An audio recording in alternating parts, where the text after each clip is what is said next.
The NBA world's still waiting for LeBron James to make his free agency decision. We learned yesterday that agent Rich Paul has been allowing team executives to sell LeBron on their team by using the voice notes function on their phones. The Warriors are one rumored suitor for LeBron, and Stephen Curry spoke yesterday about teaming up with him.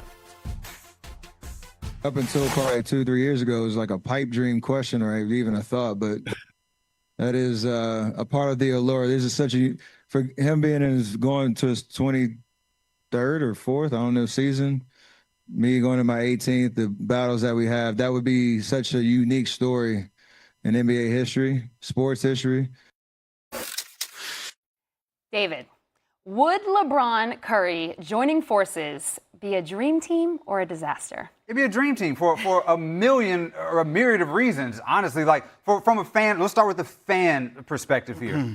What we recall from the Olympics was basketball beauty, was poetry on the floor, was LeBron James getting the ball to Stephen Curry right in the pocket before he could even realize that the ball was coming to him to shoot, to come off the screen and nail those threes. It was LeBron James and Stephen Curry on the two-man game. LeBron coming off of the pick and rolls. LeBron in the dunker spot. Add Draymond Green in there. This is going to be, or potentially going to be, a beautiful, beautiful game of basketball, and it's going to be must-see no matter where they go. Think about the Christmas games that they have. They have a Christmas game in LA. Think about the high-level basketball we are going to watch. Now, from a LeBron and Steph standpoint of winning basketball, this is winning basketball to put these veterans together who are still playing like they're guys 10 years younger than them. Steph is still at 26 a game. LeBron can still give you 20 and 10 on a given night. Draymond can still play his level of defense. We don't know what Jimmy Butler we're going to get, but if he's healthy later, this is an old team, but a team that can play basketball at a very, very high level. And with the way the Western Conference looks, it is very top-heavy. San Antonio, OKC.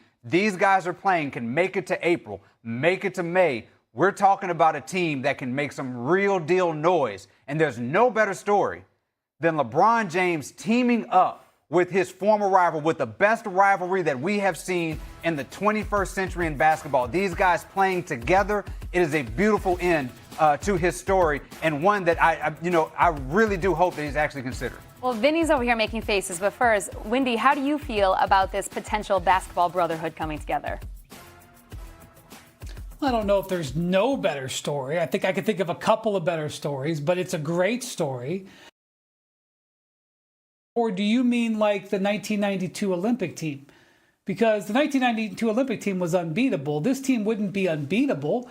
It would be absolute must-see TV. I would love to watch it.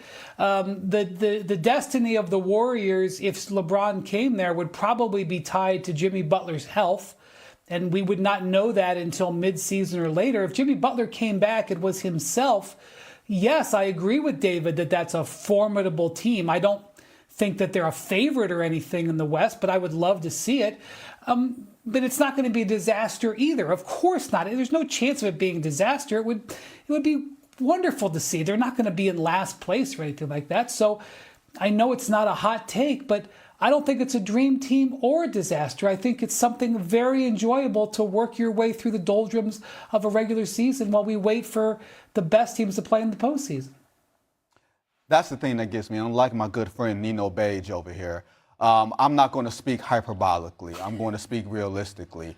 From the standpoint of getting through an 82-game season, and you're looking at LeBron at his age and Steph at his age, like it can be like a rolling sort of circus show. You pull up to an arena, you may wind up getting a win. On some nights, they're going to look 10 years younger, but they're not 10 years younger. They're 10 years older. And this is a game that is made for young legs. I agree. It's going to be entertaining. It's going to look fun the way that those two guys can play off of each other, their collective basketball IQ. You add Draymond Green to that. You add Jimmy Butler's IQ to that. You add even the coaching genius of Steve Kerr to that. But what we have seen throughout the course of the last few years is that youth is served and that stamina wins the day. And you have to have stamina to get through the 82-game season and to get through the playoffs.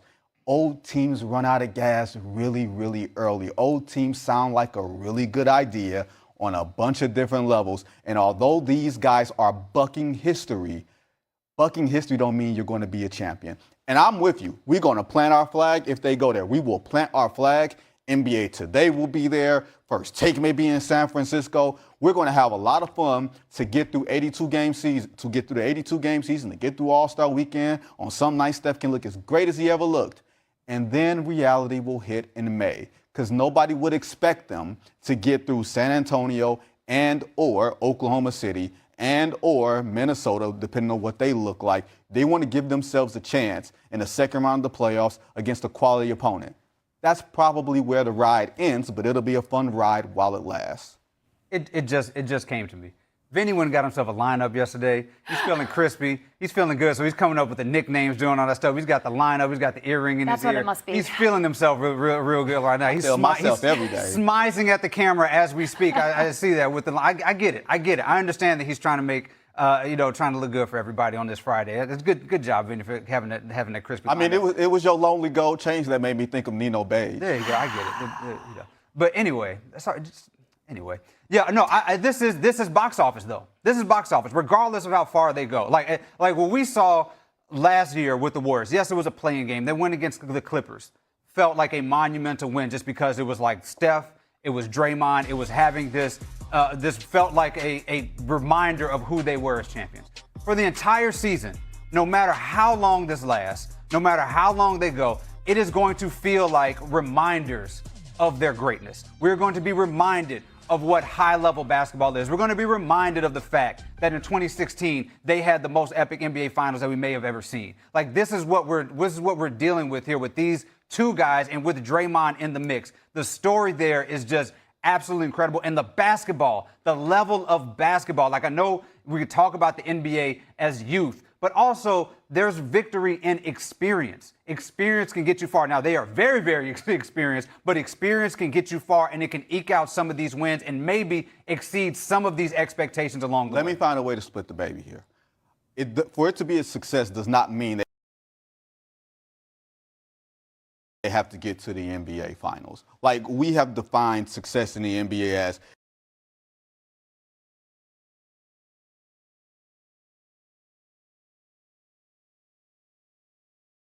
that they can entertain us for 82 games and maybe 2 rounds. That will constitute a success, because the NBA season is long and it's arduous. And sometimes even for us, we have to find things to talk that don't necessarily seem very entertaining. We don't have to sell y'all this. Y'all can see this on any given night and feel like you are watching something historic. You can keep it in perspective and understand that this is not something that's going to be sustainable for May and June, but it doesn't make it a wasteful experience. It makes it an entertaining experience, and that's where I think we can leave it and not go overboard with it. That's all. And this is what I think is the real choice that is at LeBron's feet here, because he's got to sift through which he prefers. Does he want to have an amazing season where he plays with somebody he never thought he'd play with before, Giannis or Jokic or Curry, or does he want to go to a place where he thinks he can actually get a 5th ring? Well, it depends on how you define happiness. You define happiness differently to different people on different days. So that's one of the many reasons why this free agency is truly unique. Beautifully said, Wendy. Now it is time for a quick take. New Celtics center Mitchell Robinson having a little bit of fun with some of his new fans on social media yesterday. After a Celtics fan commented on a team Instagram post about Robinson saying that he better be great or he'll be remembered for missing free throws against the Celtics, Robinson replied, "That's cool. Still sent that ass home. Remember that." Vinny, is it fair or is it foul for Mitch Robinson to chirp back at the Celtics fans about past results? I'm not the person to be asked about this. If you see my Twitter account, don't bark up that tree. That tree will fall on you. I'm with you. It is fair game. Mitchell Robinson didn't come look